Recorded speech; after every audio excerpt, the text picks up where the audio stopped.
base camp at Camp Champlain to go over some requirements for first aid. We're going to cover some of the rank requirements for tenderfoot and second class. First thing we're going to do is show you what you should put in a do-it-yourself first aid kit. And then we'll give you a demonstration of some basic things you can do to administer first aid. Let's start by going over the goals of first aid. 1, you want to protect a person who is injured or ill from further harm. 2, you want to stop any life-threatening emergencies. And 3, you're going to want to seek professional medical help. Knowing how to administer first aid is part of being a good citizen. And learning about first aid goes right into being part of the scouting ideal of doing good turns daily. Remember, the Scout motto, be prepared, calls on you to do all you can to avoid injuries and illnesses in the first place. Being prepared means having the necessary supplies on hand.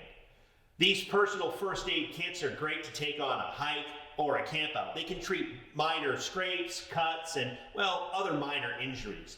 Everything will fit into a resealable plastic bag, and you can take it with you wherever you go on your adventures.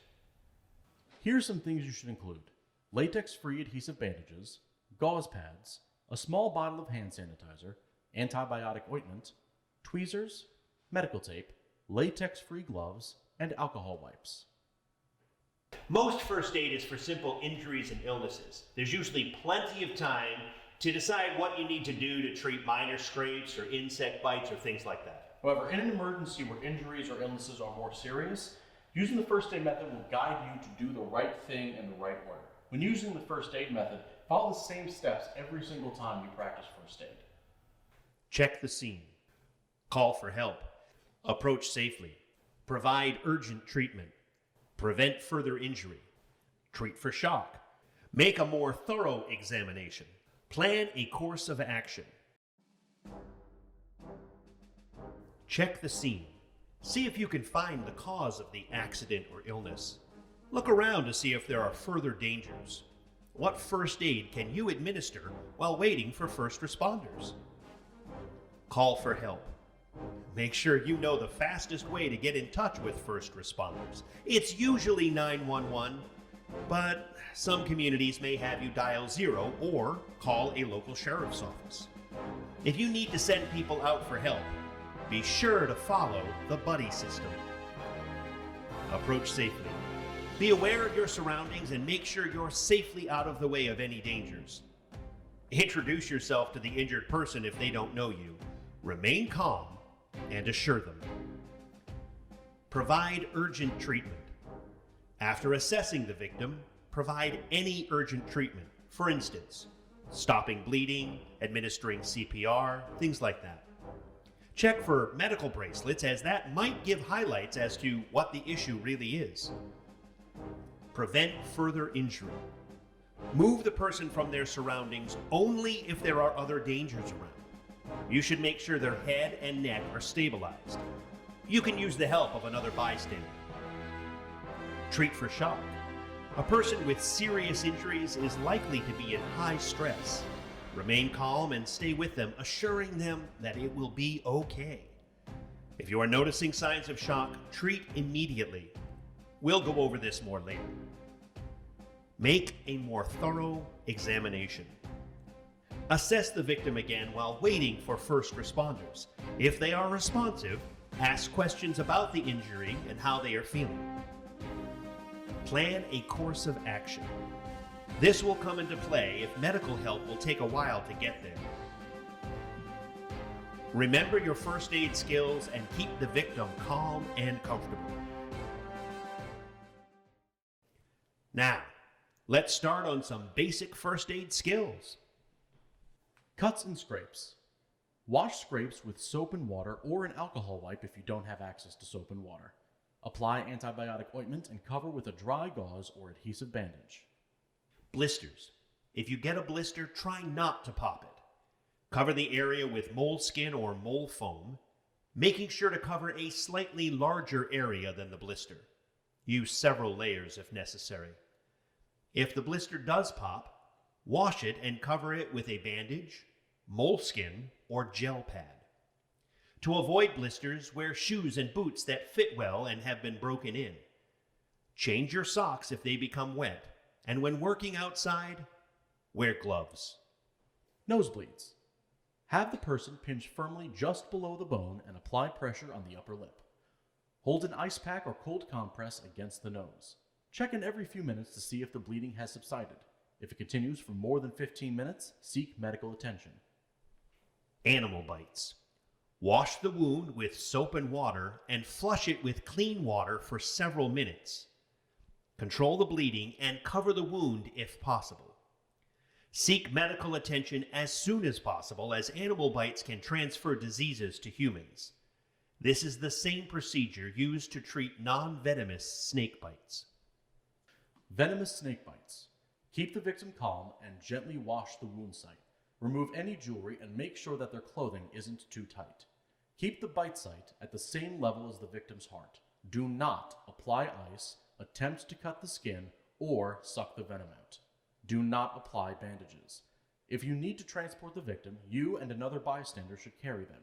Encourage the person to stay calm and be prepared to treat for shock. Insect bites and stings. To prevent these injuries, always be properly clothed when you are outdoors. Do periodic checks.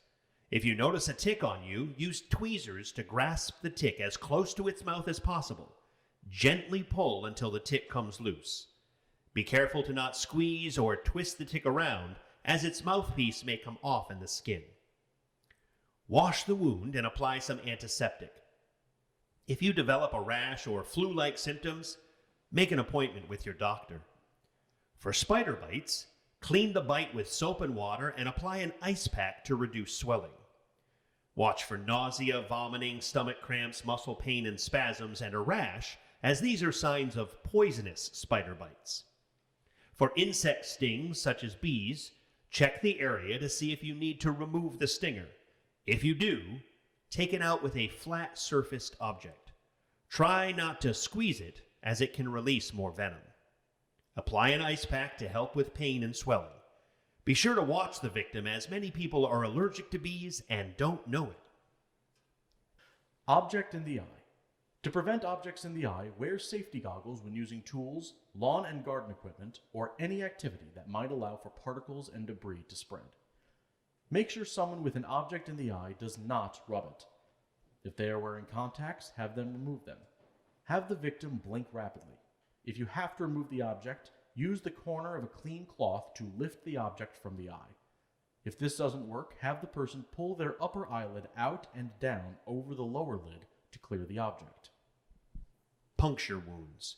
Splinters, fish hooks, pins, and other sharp objects can cause puncture wounds. Do not flush out the wound. Scrub the surface with soap and water and apply a sterile bandage.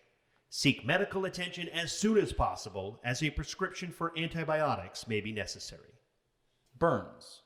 First aid for a burn depends on how serious they are. There are 3 different types of burns: first degree, second degree, and third degree. First degree burns include sunburns and minor burns, like from touching a hot stove or getting scalded by boiling water. For first degree burns, hold the injured area under cold water and apply cool, wet compresses until the pain subsides. Do not directly apply ice, but instead use aloe vera gel. Second degree burns are defined as partial thickness burns because the injury goes partway towards the tissue beneath the skin. Treat a second degree burn by placing the injured area in cool water or applying a wet cloth until the pain improves. Allow for the injury to dry and protect it with a sterile gauze. Do not apply creams or ointments, as this will actually slow the healing process, and do not rupture any blisters.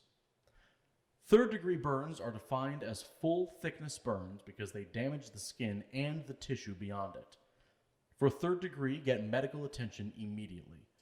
Wrap a clean, dry cloth around the injury and treat the person for shock if needed. Dehydration. Dehydration happens when a person gives off more water than they take in. Symptoms of dehydration include weakness, nausea, fainting, loss of appetite, headache, body aches, confusion, muscle cramps, and dizziness. Encourage someone who is dehydrated to rest and drink plenty of fluids. In hot weather, get the victim into the shade or an air-conditioned building. In cold weather, be sure the victim has plenty of dry clothing and escort them to a warm building or shelter. Shock. Symptoms of shock include restlessness or irritability, weakness, confusion, fear, and dizziness, clammy, cool, or pale skin, nausea or vomiting, extreme thirst, and irregular breathings. One of the most important things to remember when treating shock is that you should remain calm so the victim remains calm. Fear can increase shock. The most important part of treating shock is to keep reassuring the victim by speaking in a calm voice that everything possible is being done to care for them and to just talk to them, even if they're not responding. Make sure to call for help and try to eliminate the causes of shock by checking the airway and restoring breathing and circulation, checking for signals of poisoning, treating serious wounds, and controlling bleeding. If you don't suspect back, neck, or head injuries or fractures in the hip, leg, or pelvis, raise the feet about 12 inches to move blood from the legs to the vital organs. Keep the victim warm by surrounding their body with blankets, coats, or sleeping bags. We're so glad you decided to join us today. Thank you so much for watching. Once again, I'm Richard and this is Jim.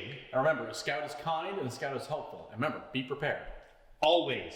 Use these skills as best you can. Don't be afraid to use them outside of scouting situations. We've only given you some of the requirements for tenderfoot and second class, so be sure to check with your scout leader or other adult leader to be able to fulfill the rest of the requirements. And we'll see you next time.